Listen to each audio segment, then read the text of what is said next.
Hi, folks. Good morning. Another installment on the Red Book of Magic. We are continuing with the S spells. I think we are on part 6 of the S spells, but we're on part 1 of the summon spells. There's a subsection of S spells called summon. There we go. And the first one is summon ancestor. Same as in the Runequest book, right? Summons a random spirit from the ancestors from the land of the dead. Spirit's characteristics are depicted on the summons table. Next page. If the spirit is friendly, you can give it commands. The spirit can engage in spirit combat. The spirit can also cast any spells it knows, but will use its own magic points to do that. And if the spirit's magic points are reduced to 11 or fewer, it immediately disappears.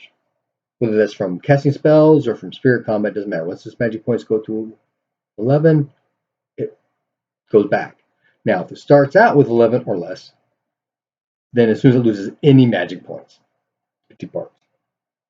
I thought that was interesting. Why 11? Okay. Anytime you give it a command, so I mean it's a friendly spirit, right? Give it a command, asking it to do something, you roll percentile. It says here a fumble, but I would almost say an automatic failure. 96 to double R. Fumble of what, though? After giving commands to the spirit, providing it is friendly, the summoner must roll a percentile. On a fumble, the spirit misunderstands the command and turns on the summoner. Are we doing skill rolls for this? We're trying to charm or intimidate or fast talk or orate? Doesn't say that here. They're just talking about talking.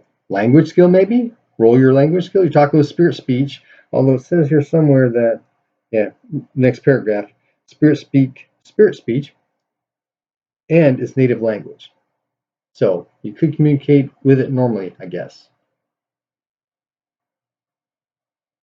But since spirits don't have vocal cords, yeah, I had that problem earlier. So this is throwing for a loop. But I would rule 96 above, miscommunication, it does something. Okay. You cannot use the spirit to memorize new spells, or to supply you with magic points, or to teach the summoner something, right? It's there as its own being, it does its thing. Okay. Ancestral spirits, a whole huge chart here, right? Usually behave like ghosts. Good to go. Now, malign ancestral spirits may attempt to retain permanent possession of any mortal that they engage with and conquer in spirit combat. So all ancestor spirits have intelligence and charisma based on their original species. They cannot have more spirit magic spells than they have charisma. Okay, yeah, because you roll for how many spirit magic points of spells, spirit magic spells, how many points of spirit magic spells that they have. You roll for that in this table. So it could be higher than their charisma, right? Because charisma is based on their species. So if they're normal human, it's just 3d6. Okay. If the number rolled for the points of spirit magic known is higher than the charisma, you just drop it down to the charisma number. Okay. I don't know if we need to have rules tell us that, but it does explain it. It gives you parameters, right? Okay. So we got the ancestral summons table, which goes from 1 to 100, obviously. You got friendly, then neutral, then malign, and you've got on the friendly side you go from strong to weak. From neutral you go from strong to weak. From malign you go from weak to strong. Not sure why that is, but maybe because you want to roll low always, generally. So rolling lower is better than rolling higher. Yeah, so if you roll that 99 double out, you got a malign spirit with 5d6 plus 6 power. What are they going to do? They're going to attack and possess you, right?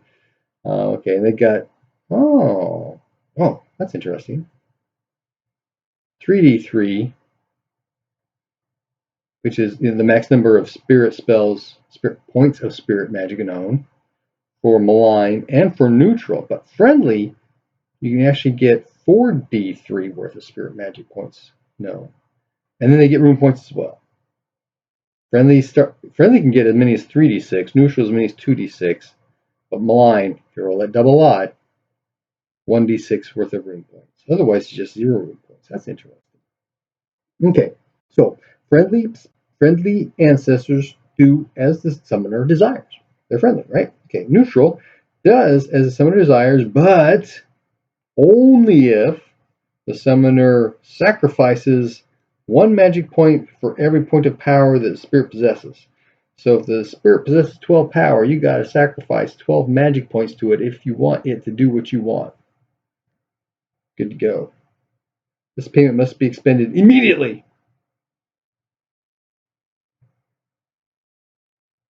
Oh, and even though you're sacrificing these magic points to the spirit can't use those. Okay, malign spirits always try to attack and possess the summoner. Hence, the sacred ground spells that give you time to disrupt these malign spirits, so you've got time to actually attack them, beat them down before they actually automatically attack you, I think. Okay. The strength of variable spirit magic spells that the ancestor spirit knows. You roll 2d6 and subtract 5, minimum of 1. So it's usually around 2. Actually, it's mostly 1. Average is 2, but mostly 1. Not sure how that quite works out, but that's the way it is. But they can get up to 7. Yeah.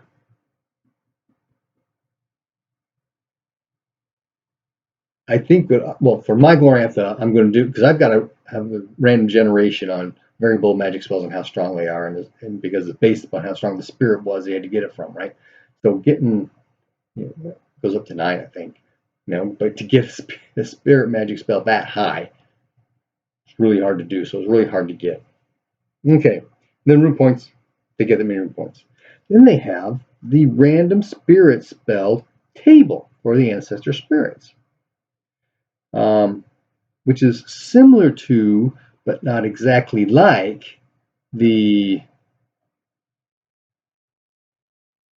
Spirit Magic table in the Spirit Magic section of the Runequest book, meaning the number of spells, the types of spells. There are spells that are in that are not listed here. I actually got them marked on my thing. So I'm considering those spells that are marked that are not in this random list as being unique or special for when people actually want to learn those kinds of things. Okay, I think we are done. One spell for this iteration. Happy gaming.